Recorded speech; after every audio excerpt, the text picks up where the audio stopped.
Some of your favorite actors have used Backstage to kickstart their career. Denzel Washington, Al Pacino, Viola Davis, Chris Evans, that's Captain America. All you have to do to be just like Captain America is go to backstage.com/subscribe and enter the code ENVELOPE at checkout for a 30-day free trial. That's 30 days of access to thousands of casting notices uploaded daily. Subscribe to Backstage today, and again, use code ENVELOPE at checkout, ENVELOPE, for free.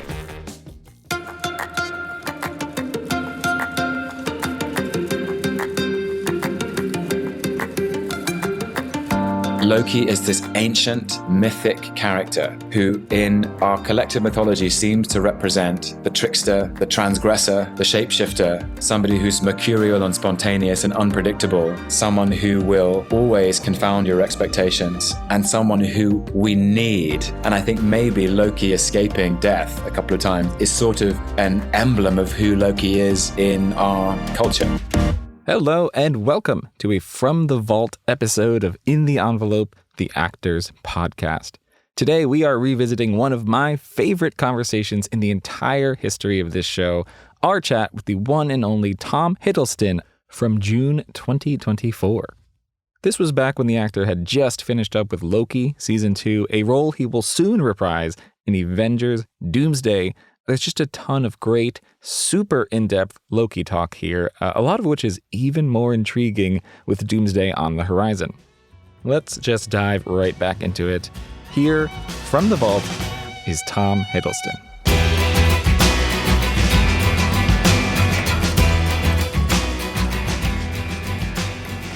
Tom, how's it going? I feel like we caught you at a bit of a busy time. No, it's going very well, and I'm here for this. Amazing. And for you. And I'm very grateful that you are having me in the magazine and have made the time to talk to me. It's a real pleasure. Thanks for making the time. Of course. It's so nice to meet you. I hope everything went well yesterday. There's a photo shoot yesterday. I hope that one all went well. It was great. The photographer, Eric, was an absolute gentleman. The location was extremely serene, actually. I love that. Yeah, it was a nice oasis of calm in a busy period. Oh, we can all use a nice oasis of calm. I love that. So I have so much to ask you. There's so much to discuss with Loki, all that. I am curious to start off with, you wrapped Loki season 2, like 2022, October, something around there. Yeah. So I'm always curious whenever I talk to somebody about a project like that, what it's like to return to it, you know, whether you find something new to it because of the time in between, what is it like to sort of move on with your life and then come back to have conversation after conversation about something that you kind of finished 2 years ago? That's such an interesting question. I think perhaps for me, there is always a very satisfying sense of completion when you cross the finish line and you get to the last day of a film shoot and it's all in the can and you say to yourself, "That'll do, pig." and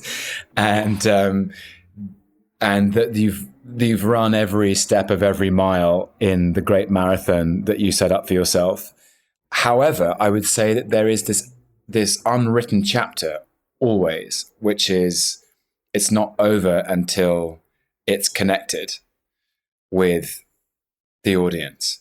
And I feel very fortunate that I've been an executive producer on both seasons of Loki.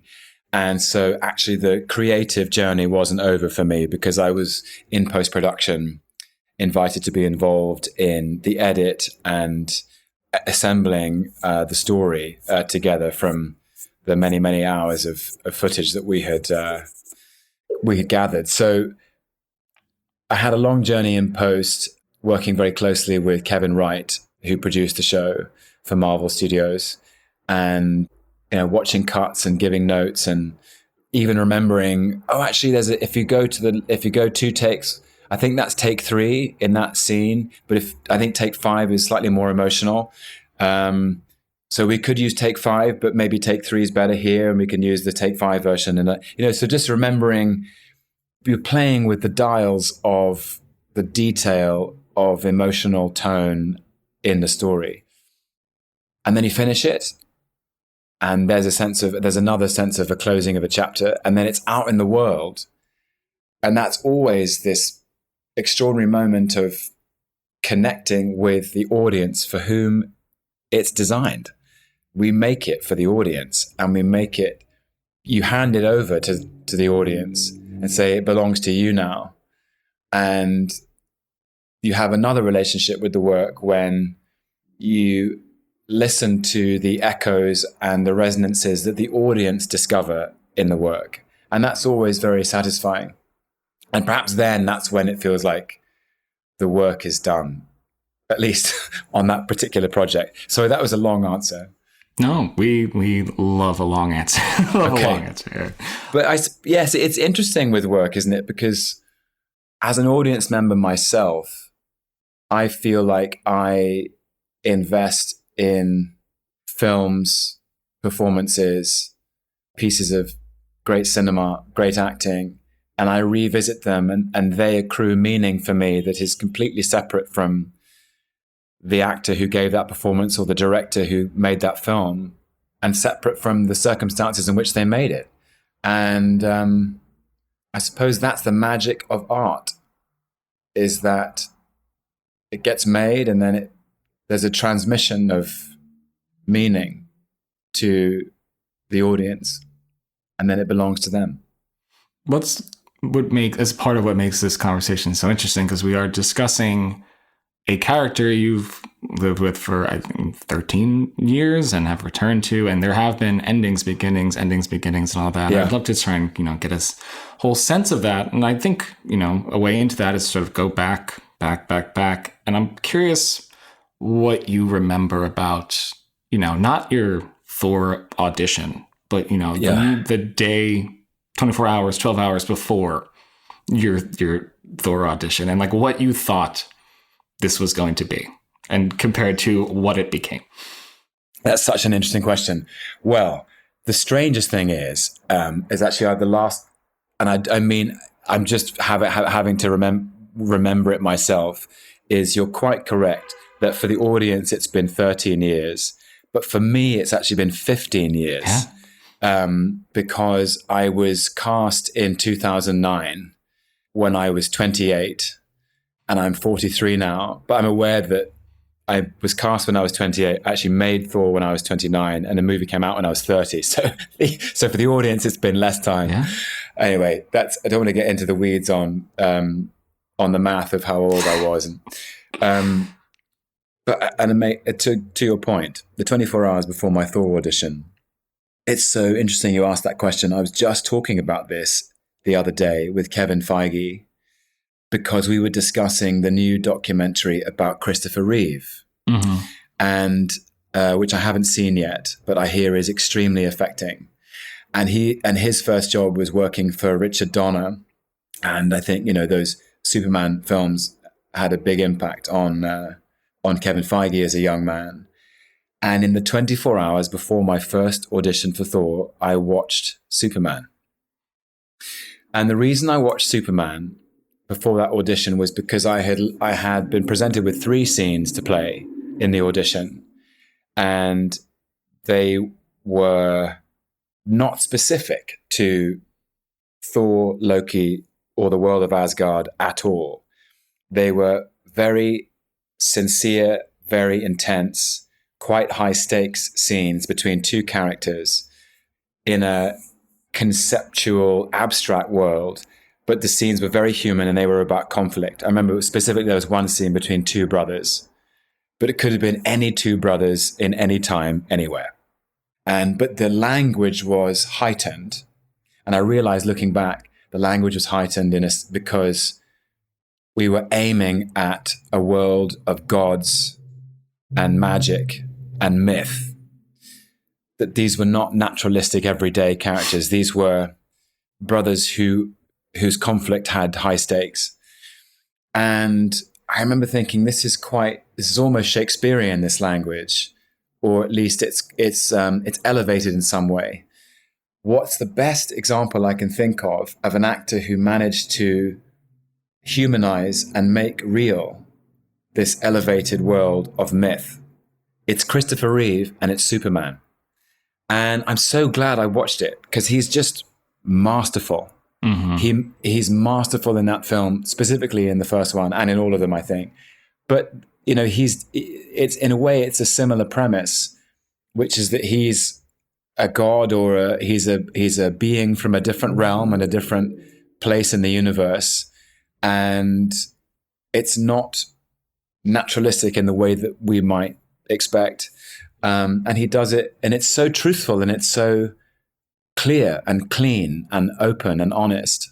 And I thought, if I can even approximate or get close to the kind of clarity that Christopher Reeve had in those films, I'll be lucky. But it was a really good way of tuning up, I suppose, for the audition. So that was the 24 hours beforehand. And then on the morning of the audition, I think I went for a run, which is my habit, before doing anything unusual. I was going to ask, actually, I wasn't sure at what point this would fit into the conversation, but, in preparing for this, I went down several rabbit holes. I ended up on your RADA student profile.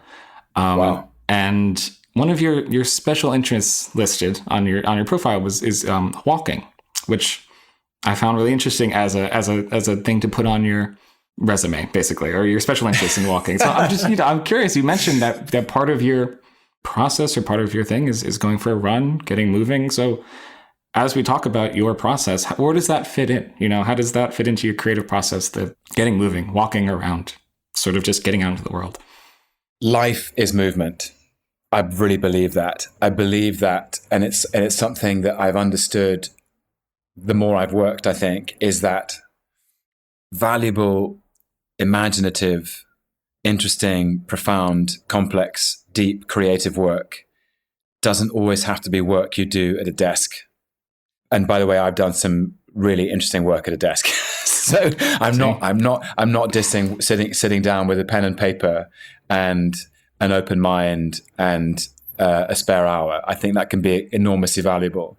But sometimes it's good to take all of the collected material and take it outside, I have found, and breathe and experience the world and get out into nature. And I find ideas come to me from a different place and in a different shape. And they're often not intellectual in the way that music isn't intellectual. I find when I'm running or walking, the repetitive nature of it relaxes the mind and allows ideas and inspiration to come from a deeper place. And so actually I see my work as an actor as, especially in preparation for a project or in preparation for a scene, is almost preparing myself to be open and ready to receive ideas, to receive energy from other actors, to receive energy from my imagination. It's something I value enormously, and I wonder what the sort of the biology or the physiognomy of it is. It must be about more oxygen in the brain, more oxygen in the bloodstream. You sort of refresh your thinking a bit. It can dislodge you when you're feeling stuck. But it's become something I really rely on, actually, as a way of connecting to something deeper in myself and hoping that depth might resonate in the work for the audience. That's fascinating. And I kind of want to, use that as a jumping point to get into a bit more specifics. Before we talk about Loki season 2, there is a moment from season 1 that really affected me. And I always thought if I got a chance to talk to you, I'd ask about this specific scene. I think it's from the very first episode. And it is a scene of Loki being shown like the totality of his life in like basically a montage that ends with, I think, the words like end of file. It's very just, that was your life. On the screen in the chamber with, at the end when Mobius is left and he's watching essentially a highlight reel of his life. here's what everything amounted to. And I've always, I've written on it before, I've discussed it before, is your performance in that moment is just, pure reaction, pure face work. It's just a crumbling, it's a dismantling. So using that as a specific example, how do you prepare for that? And how do you sort of pull something like that off where it is such a profound moment that plays just on you? And it's your performance must say, like I said, something existential without words. I am so touched by your response. Of course. Because it was a big day for me and a very profound moment. And I remember it very well. And I suppose there are a couple of strands to my answer. The first is I was able to be very specific with Michael Waldron. He wrote the first season, but he wrote that brilliant first episode and conceived of it. And we together, I was able to be specific about exactly which scenes from Loki's life on the sacred timeline that this Loki should be watching. And I remember really being very precise about the scenes. There were certain scenes from Loki's original story in Thor, from Avengers, from the Dark World, his relationship with his mother and his guilt that he was indirectly responsible for her death, the reconciliation and capitulation with his brother in Ragnarok, the inclusion of hearing his father say, "I love you, my sons," on the cliff top before his own passing. And finally, Loki's own death at the hands of Thanos. And that to stand and watch those events take place was so surreal, because I knew as an actor intellectually that the audience had their own emotional connection to that arc. And also as a performer, I had my own emotional connection to that arc because I was watching chapters from my own life. And then I thought conceptually, what an extraordinary thing for any character to be placed in a liminal chamber outside time and watch a reel of the most significant moments in their life in a compressed form and see it objectively, but also that it's a catalogue of mistakes and missteps, of relationship failure and failures of courage or failures of spirit. And then the imaginative work was, how would Loki feel to watch these events? What would it be like? And it was crucial that Mobius wasn't in the room, because then I believed that Loki would feel in himself free to feel his internal world honestly, and for that to express itself, as I think we often do when we're alone. And in real terms, there was no screen and I wasn't looking at anything. I was just looking at a grey wall. I guess that's the job. Yeah.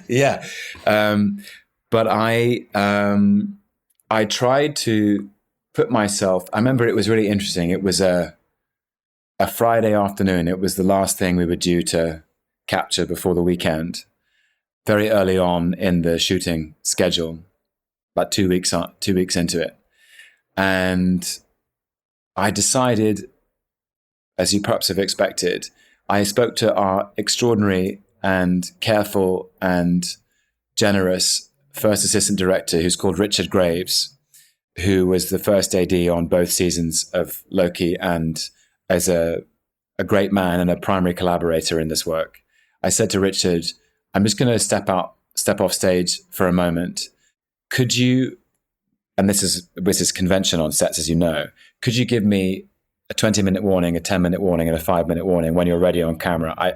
Unusually, I just want to separate myself from the necessarily practical energy of the set that is readying itself for these shots. And they set up 2 cameras, and he was like, of course I will. And there was a set PA who popped his head out of the door and gave me those warnings. And I decided to run or jog around the stage and internalize as many of those memories of those people, those characters, those actors, and try and find the center of my own vulnerability, because I knew that actually the requirement of my job on that particular day was to lend Loki my capacity to be vulnerable. And it felt challenging and inspiring and exciting. And part of the joy of it in looking back was just going back to basics, trying to simplify this very complex thing. Loki's a demigod. He's this incredibly, as a silhouette to step into. He is on a different scale, totally different scale to my very small, ordinary life. But it was just going back to basics. Go for a jog, get into your body, allow yourself to be open and lend the character your vulnerability, and just be there, just feel it. If that makes sense. Absolutely. And from what it sounds like, and this is not a surprise, by this point, you know this character inside out. You know the moments that define him, you know all that stuff. And there's been all this years with the character. I know that with Marvel, the future is always a mystery, and we don't know whether season 2 is an ending, a beginning, any of that. But I'm curious, over this time, how many times have you thought you had just played the last moments with this character? You know, like how many times have you had to go through, oh, this is my goodbye. This is the last time I'm playing. I think officially, let me think about this. I think officially there were 2 big ones. Okay. One was at the end of Thor: The Dark World, when in that film, Loki and Thor are on another realm called Svartalfheim, which is the home of the Dark Elves, and Algrim or Curse is winning a battle with Thor, and Loki, Algrim, I think his second name is Curse actually, is a sort of great high status dark elf who's become a kind of a great fighter. And Thor is losing, and Loki tries to help, and in so doing, he sacrifices himself. And as written in the first script, it was a true sacrifice. It was that he gave his life for his brother. And my belief is, or what I've been told, is that in successively about months later, when Marvel were testing the movie in front of test audiences, they're given questionnaires and said, "Is there anything you didn't understand?" And literally every single audience member said, "Well, obviously Loki's not really dead." and they had to go. They were like, "Oh, so we've created an expectation in the mind of the audience that can't possibly be the end of Loki. Maybe we've missed a trick." Mm-hmm. And so I think it's become not common knowledge now that we went back and reshot the ending of actually Loki. It was Loki pretending to be Odin on the throne of Asgard, and he's somehow pulled this extraordinary magic trick and hoodwinked Thor, and Thor walks away to go and find Jane Foster, and the movie closes with Loki sitting on the throne. So that was I had to reorder my expectations after that. The second time was after Avengers: Infinity War. I'd known about that, the opening scene of that film, where Loki comes face to face with Thanos, for 2 years. I knew about that scene before we started filming Ragnarok. And I knew that the Russos had very eloquently explained to me, Joe and Anthony Russo had explained, we will introduce Thanos as a primary villain. And the reason the audience will believe in his capacity for evil is because of what he does to you in this scene. And I completely understood the architecture of that from a dramaturgical perspective. But the scene itself was enormous. And I remember arriving in Atlanta where we were filming, and I checked into my hotel and I bumped into Josh Brolin within the hour. And he came up to me and wrapped his arms around me, gave me this huge hug and said, I'm so sorry, man. And, but to be on the dance floor with him on that day, he's so precise, so playful, such a brilliant, tennis partner across the net, as was Chris Hemsworth, of course, who was there as well. And it felt like this really terrific scene with so many different notes to play.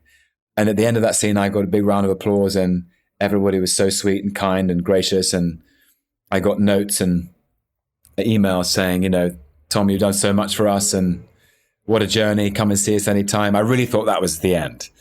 And then a year later, they had an idea for Avengers Endgame, and I was like, where Loki, the Avengers go back in time, and Loki from 2012 picks up the Tesseract and disappears. I was like, well, where does he go? And then we were beginning again. So the two times I thought it was over, and it wasn't really.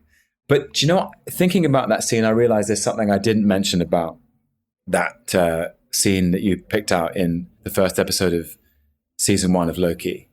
Was Loki watching his own death was one of the most thrilling challenges I've ever had as an actor, because I kept imagining, if it were any of us, if you were afforded I don't want to say privilege, but if you were afforded the opportunity or forced to watch your own death as a bystander, it would bring about an existential shock and crisis unlike any other. And it was a scene where I thought, I don't have a reference for how to play this. I just have to allow shock, disgust, disgrace, shame, disbelief, acceptance, incredulity, and sorrow to exist in the center of me. And it was such a fantastically challenging and rewarding scene to play. It's just the idea of how many times you've had to literally play this like last time. Literally, it's like, and then you come back. And it's just so interesting to talk about a character that you've been able to mold and shape over this much time, and you said goodbye. But you know what? As you say, like Loki is, the thing is that I've realized that in human consciousness, that's who Loki is. Mm-hmm. Loki is this ancient, mythic character who, in our collective mythology, seems to represent the trickster, the transgressor, the boundary crosser, the shapeshifter, somebody who's mercurial and spontaneous and unpredictable, someone who will always confound your expectations and wriggle out from underneath your certainties and your convictions, and someone who we need and is necessary. And I think maybe Loki escaping death a couple of times is sort of an emblem of who Loki is in our culture. Like, of course Loki cheats death. Well, it's like everybody filling out those forms. They're like, well, that's not right. Yes, that's exactly. Not how it, Exactly. It's always interesting to see who a character becomes over this long of a time. And I'm curious, my specific way into this question is that there is a physical thing about the character that people recognize, and that is how often you flip your hair as Loki. There is, if you Google Loki hair flip, I found an incredible headline which was like, they counted. He's like, Loki flips his hair 32 times. I'm curious, with something that specific, at what point something you did naturally becomes part of the character, and then that idea of maybe you did something once and now it's who the character is, and over 13 years it's something people expect. What is that like as an actor, where you're working in quirks that then have to be maintained over 6 movies, 12 episodes of a TV show, stuff like that? It's so funny. By the way, it's hilarious that you bring that up. So I'm gonna go way in. What does he do? Oh, it's the hair flip. Yeah, I've never been conscious of it. I think I've only ever had very long hair when I've played Loki. And I obviously instinctively don't enjoy having hair in my face. And so I must have done it once just to get it out of my to flip my head back to get the hair out of my face so I could see what I was doing. And I think it's an instinctive thing that I do that then I became aware that Loki does. because I think Loki's hair is very distinctive. I'm always very conscious of it when I begin to approach playing the character again, is that, genetically, that is not my inheritance. My hair is blonde and curly, and his is the opposite of that. It's much longer and dark. I used to say it's like raven's feathers. It has the shiny black quality of raven's feathers. But yeah, it became a thing. And so I'm honestly still not conscious of doing it. But I hope it's something that's not too distracting. I think people are okay. I think people have come to understand. It is. But you know what's interesting though, and to make a slightly serious point about the breadth of playing this character for so long, is it never feels like the same job. It always feels new, and necessarily so, I believe. I think the audience deserve not yesterday's meal reheated in the microwave. They deserve a new recipe, as it were, and with some of the same ingredients, but it's a different day. And that's been the most enjoyable thing, is that I feel like across 15 years of thinking about Loki and, exploring him in my imagination and performing and playing him, he has grown and changed in the way, because that's what people do. People don't stay the same. They grow and they change. And they grow when confronted with challenge.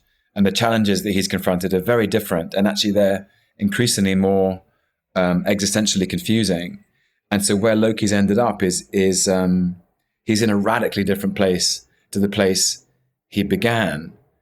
And yet, there are thematic connections which I find very satisfying, and I hope the audience find moving, which is that he began life, at least in my imagination and that first iteration in the first Thor, as a deep soul with a broken heart who felt he didn't belong. He didn't belong in his family of origin. He didn't belong as Thor's brother and Odin's son. He didn't have a place in Asgard. He was an orphan, an outcast on the margins. And his whole journey has been about trying to find purpose and belonging. And of course, in the early phases of the MCU, this quest for purpose and belonging is completely misshapen and distorted. And he makes bad choices and he becomes, the villain, because he's motivated by grievance and anger and resentment and entitlement. But comes down to earth in the first Avengers film and says, I am Loki of Asgard and I am burdened with glorious purpose.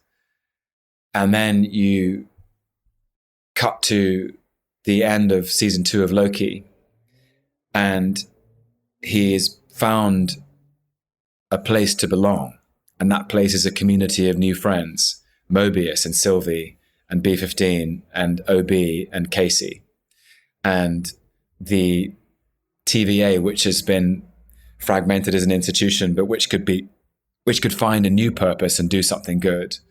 And this, to go back to what I was saying, the deep soul with a broken heart has finally found a purpose and finally found a place to belong. Using something from season 2 again as the specific here, it's kind of not the opposite, but it's different from that season 1 moment I mentioned where it's all on you. There's the big cathartic moment of season 2 where he really does sort of come into his own. It does feel like, I don't want to say the end or anything, but the end of something. It is a big emotional moment, but it is like a lot of Marvel shows. It's surrounded by a lot of digital effects, and it's probably filmed on what amounts to, like you said, a gray wall. Unusually for the show. I would say that just to... Oh, absolutely. For Loki, for the 2 seasons of Loki, the great joy of working on this project across the last 5 years has been to inhabit and live inside the sets of Kasra Farahani, our production designer, who's created the TVA as if it were a real place. And so actually, in terms of the Loki series, that finale of season 2 was unusual because most of the time in production, we were always in these beautifully crafted sets except for that final moment where it was me and a blue screen. I just want to ask about you mentioned before, the imagination work during a moment like that, where it is, you watch it, it's an emotional moment, and it's because of the performance. How do you prepare for something like that, where there's less of, like you said, these incredible sets? It's less about the immersion. It's more about really internally, the imagination has to spread to the room so the final product makes sense. Do you know, it's actually where I come alive, because I find it makes me feel like an actor. And if acting is being truthful in imaginary circumstances, I have to find truthfulness in entirely imaginary circumstances. And so the interior work is, you have to get the engine warmed up, so to speak. And I draw inspiration from everywhere and everyone. And on that occasion, so Loki has made the decision that the only way he can halt the decay of people's lives on various timelines, the only way he can contribute to letting other lives be lived, is to break this, almost like this generator, what we call the temporal loom, which holds time together. And he has to break it and create something else, almost become a different version of it, and hold the timelines together. And it's an act of self-sacrifice and an act of catharsis and redemption. And so in real terms, one day on set, I turned around and I looked at Owen Wilson and Sophia DiMartino and Ke Huy Quan and Wumi Masaku and others, a last look of goodbye. And on another day, I walked out onto the set and walked up the stairs to the big chair, the throne at the end of time. And I knew we were aiming at something mythic, that Loki was finally taking his place as the god of stories, that he was stepping into what it truly means to be a god, or at least as interpreted by the wise words of Mobius, sometimes purpose is more burden than glory. You choose your burden. And this is the burden that Loki's chosen. And so on that day, to set the scene for you, I'm in costume, the green cape and the outfit and the horns, and I've got a cyclorama, a blue screen, and some blue steps and a blue chair, and an amazing crew. And there's a lot of complex camera work. The camera was on a techno crane that was moving around above, below, and behind me to create this epic spectacle. But it was completely exposed. So around the stairs, I could see the crew, and they all had to be there. Special effects people, camera crew, focus pullers, the dolly grip, the producers, the writers, the costume guys, health and safety in case, I fell off the stairs. Aaron Moorhead and Justin Benson gave me a beautiful suggestion. They said, we've got some time to set this shot up, so we're going to do it. We're just going to practice the camera move. We've probably got about 45 minutes before we roll. So how can we help you prepare for this? And I said, I don't know. I might step away and I might go for a jog and, listen to some music. I think music is the most immediately evocative and emotional art form. There's a great line from a Renaissance essayist called Walter Pater that said, all art aspires to the condition of music. And I believe him. As music just has a shortcut to your heart in a way that nothing else does. And Aaron Moorhead said to me, why don't you go back, if you can bear it, and watch some of your work in the last 15 years and just take it in and see what it means to you. And then carry it with you when you step out onto the stage. And it was such a generous and open-hearted encouragement. And I did it. And I went back and I looked at some of the scenes from my journey in with the character and the act of remembering these chapters from my life. Because, of course, these films, maybe for an audience, take 2 hours to watch. But for me, they've been a year of my life. Each project has taken a year of my life, and I have very special, very treasured memories of all those actors and all those characters and all those experiences in different states and different countries that we've worked in.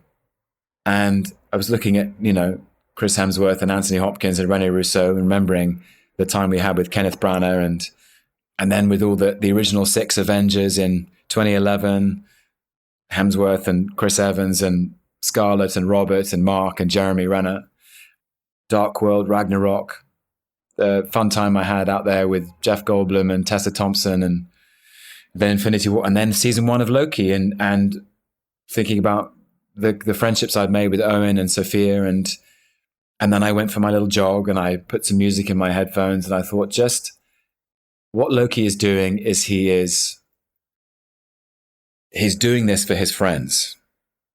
And so, Tom, why don't you do it for your friends? And that's where the two of us met in that moment. And then I was so grateful I had this most amazing crew with me who met me in the moment, and we did it together. And it felt, I was really honored. I was honored to play that scene.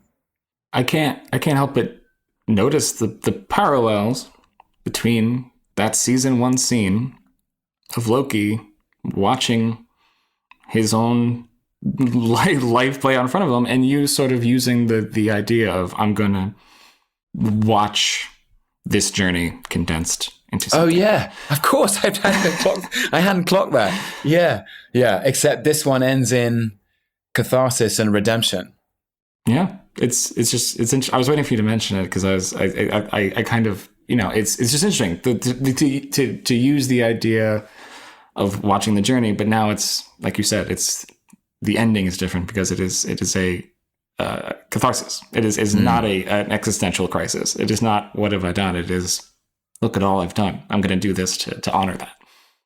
It's also bittersweet, I think. It's also, I hope it has it feels redemptive because his broken soul is partially healed. And you see this character who is capable of love and has made a decision from and for love.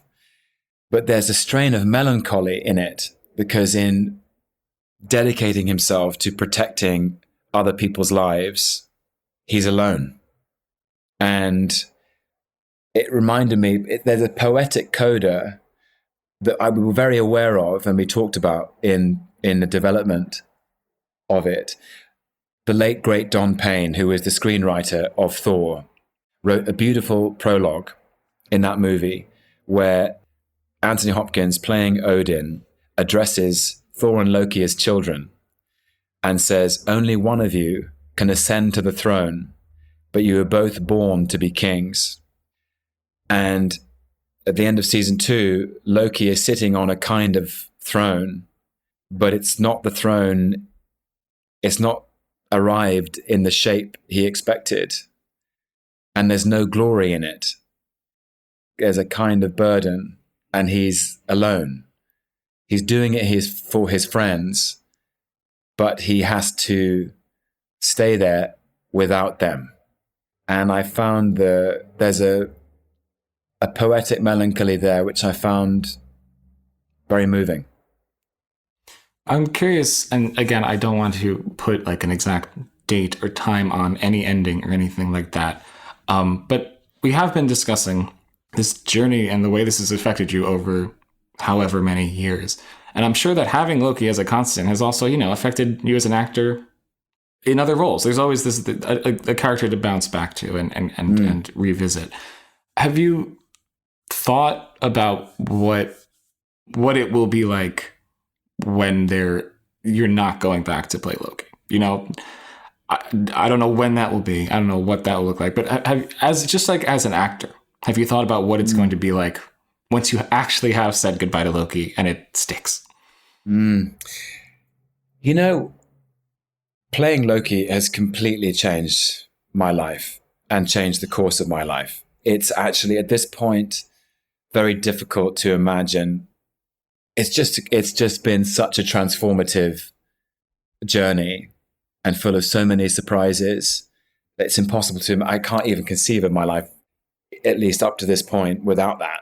And so it's important to say that and just feel so grateful for it. I feel so grateful for the opportunity to play this ancient, complex, somehow human character from myth and bring him into modern culture and reinterpret him and reinvigorate him every time. And I hope that across the 15 years that I've been playing him, I have tried to be brave and play in lots of other territory, because I was like, I know this day is coming, So I've tried to sort of, I've tried to stretch myself and extend myself into different creative places, play different characters, characters from the past, characters from the present, work with different directors across different genres and get as much breadth and range and experience as I can. So I hope it won't feel different, actually. It'll just feel like the part of the job that I love, which is being curious about and experiencing and expressing the range of the experience of being alive. That's what playing Loki has felt like. And that's what playing great characters in great stories feels like. Because of the just nature of Marvel and the sort of, it will probably always be around in some way or form, and they will always, like any comic book storytelling, it will mess with timelines and anything like that. As someone who has developed this character over, again, I keep returning to it, but you kind of have been synonymous with this character and will be, and it'll be sort of the Hamlet type thing where it's you originated it, but maybe there will be somebody else's Loki. You've already played with it in the show Loki. There's a different Loki. Several different Lokis. Exactly. Yeah, I'm just curious what it feels like and will feel like to sort of, see this character that obviously, it's a comic book character and it's from myth. So you didn't make it up, but you did in many ways originate it, like in theater.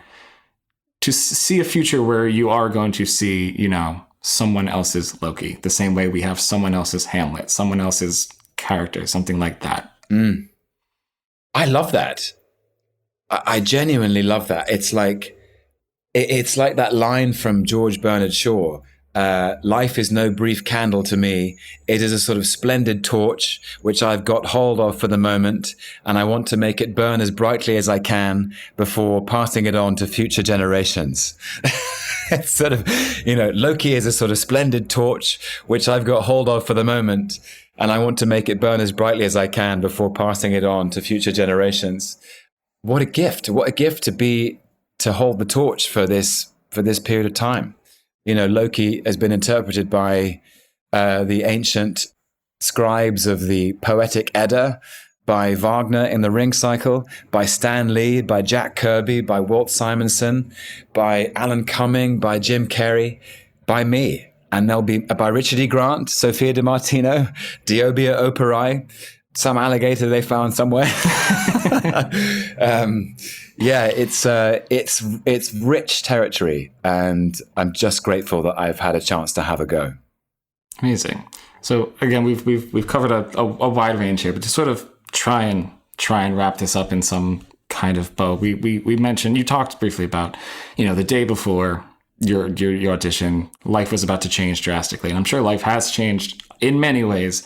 You've changed as an actor. It's all, you're going to change over the course of 15 years.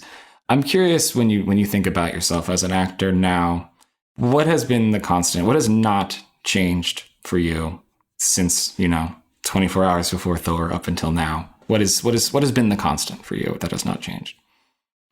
Honestly, the constant is my curiosity and joy in the work itself, which is the thrill and the pleasure that I take from working in a company of actors and refining and exploring a scene a relationship, a story, and working together to find out how can we express this shape of all of our lives in the most eloquent and exciting and honest and truthful and authentic way. That's the bit I love, is being on a set and breaking down a scene and then playing it like a piece of music and hoping that that reflects something honest about life that we can all connect to. Does that make sense to you? Absolutely. It really is the bit I love. I'm trying to remember that line from E.M. Forster, from Howard's End. It goes something like this. And I'm going to paraphrase it because I haven't got time to look it up. It's only connect the prose and the passion, and love will be at its height. The feedback loop for actors is we get to inhabit a fiction, but hopefully that fiction bears the shape of truths that we recognize about life, and that what we do reflects the ups and downs and peaks and troughs and the breadth and profundity of all of our lives. And that for me is the joy. That really is what I love most about it. And that goes across everything. You know, if you're in a scene, so I'm sorry to be verbose and go too long. If I'm playing a scene and I have to excavate the experience of suffering and pain, there's a real privilege to that, because you think, well, people's lives are full of struggle and pain, and they'll connect to this if I can make it accurate. But also, if a character is excited and full of joy and full of energy and generosity and humor, and getting to represent that side of life as well, getting to be playful or virtuous or kind or quiet or thoughtful or private, all these things. It's like the line that Mobius has in that long scene in the first episode of season 1. I can play the light keys and I can play the heavy keys. As an actor, you just want to play all the keys on the piano, by which I mean to play all the notes on the human condition. That's all we can hope for. I'm sure sometimes we get it wrong, but there's value in the attempt.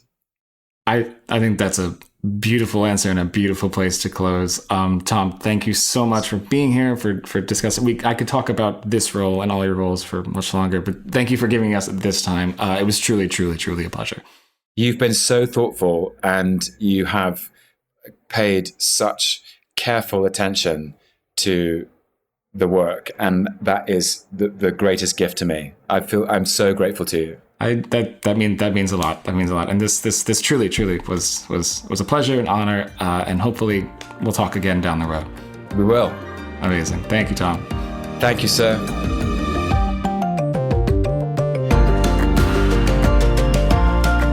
Thanks, as always, to our brilliant producer, Jamie Muffett, and to the whole team at Backstage, Samantha Sherlock, Mark Stinson, Caitlin Watkins, and of course, Kasey Howe. Visit Backstage.com, and don't forget, you can subscribe to Backstage with code ENVELOPE at checkout for a free trial.